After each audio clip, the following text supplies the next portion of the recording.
Ranawat diet में आपका स्वागत है। जय श्री रामाकृष्ण। आज आपको बता रहा हूँ सेक्सुअल लाइफ में ओसीडी, वैवाहिक जीवन में जो एक ओसीडी शब्द का उपयोग किया गया है, जिसका अर्थ ऑब्सेसिव कंपल्सिव डिसऑर्डर अर्थात बाध्यकारी जुनून विकार। कई बार व्यक्ति ठीक होते हुए भी अपने आप को असामान्य असहज व्यक्त करता है।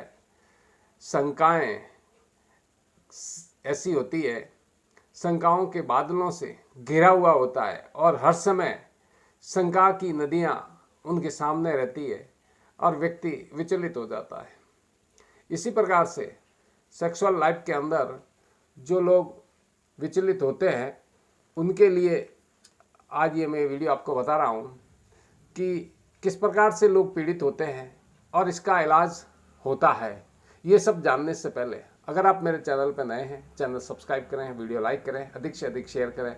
मैं डॉक्टर अविनाश सिंह राणावत, साइकोलॉजिस्ट और डाइटिशियन, आज आपको बता रहा हूँ वैवाहिक जीवन में शंकाएँ जो सेक्स को लेकर रहती है और वो उसमें व्यक्ति बाध्यकारी अपना आप को महसूस करता है, वो आप सुनिए। जिसमें ये एक प्रकार की मानसिक बीमारी है जिसमें मरीज हर साफ सुथरी जो व्यवस्थित तरीके से चीज़ नहीं मिलती है या साफ सफाई को लेकर एक सनकी के रूप में रहता है।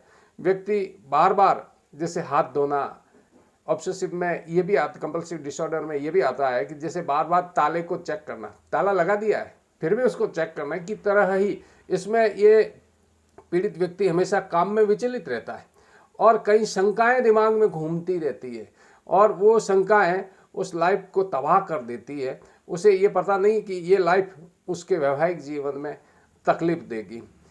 ओसीडी नामक एक मानसिक रोग है। पीड़ित सोच अचानक असामान्य बदलाव आने लगते हैं।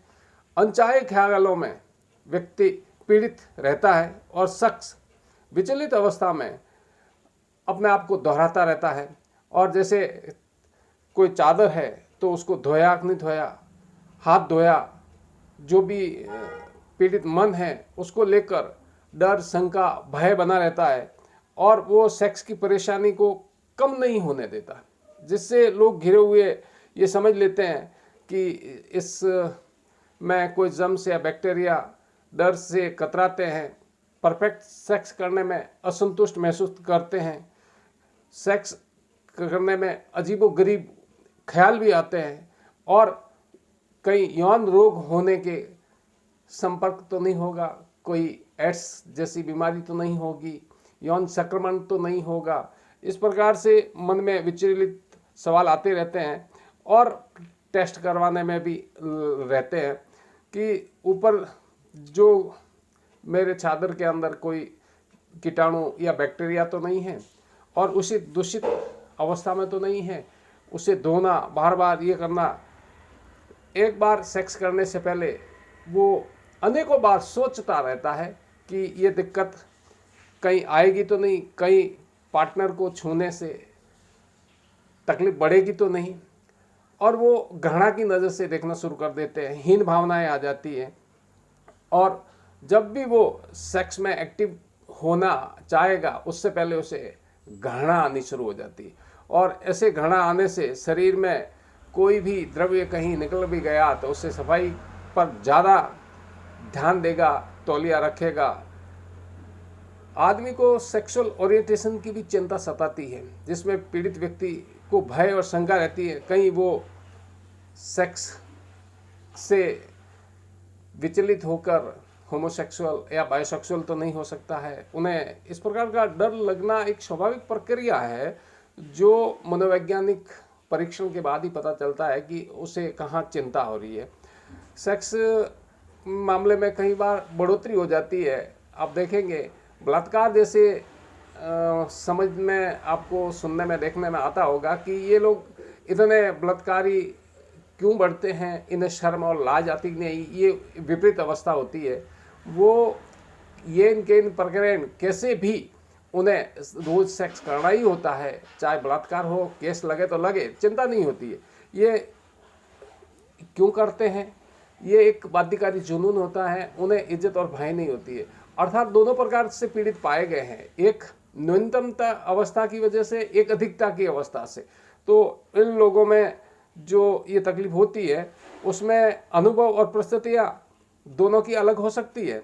इसलिए इस ऐसी जो दुविधाएं होती है तो उस समय व्यक्ति को एक मनोवैज्ञानिक परामर्श की आवश्यकता होती है। सेक्स की अधिकता, न्यूनता दोनों तरफ से व्यक्ति को परेशान कर लेती है और बार बार सवाल ऐसे होते हैं कि मुझे कहीं कोई बीमारी तो ना लग जाए। जो बीमारी होने का कोई संभावना भी नहीं होती है, फिर भी उसके लिए वो इस प्रकार से सोचते हैं, मन में शंका रखते हैं। तो आपको एक मनोवैज्ञानिक, किसी भी आपके निकट में मनोवैज्ञानिक हो, उससे आप संपर्क कीजिए। आपके दिमाग में जो भी बाध्यकारी सेक्स को लेके सवाल है, उन सवालों को आप अपने मनोवैज्ञानिक से संपर्क करेंगे तो आपकी समस्याओं का समाधान दे देंगे। अगर ऐसा ही कोई सवाल आपके हैं, टिप्पणी करेंगे तो टिप्पणी का जवाब तो मैं दे दूंगा। कई बार मेरे व्हाट्सएप नंबर दिए होते हैं, एक सवाल का जवाब दिया जा सकता है, न कि लगातार व्हाट्सएप और फ़ोन कॉल बेवक्त कर लेते हैं। उन्हें ये पता नहीं होता कि हम काम में व्यस्त हैं या नहीं हैं, इसलिए सबको जवाब देना फ़ोन पे संभव नहीं है।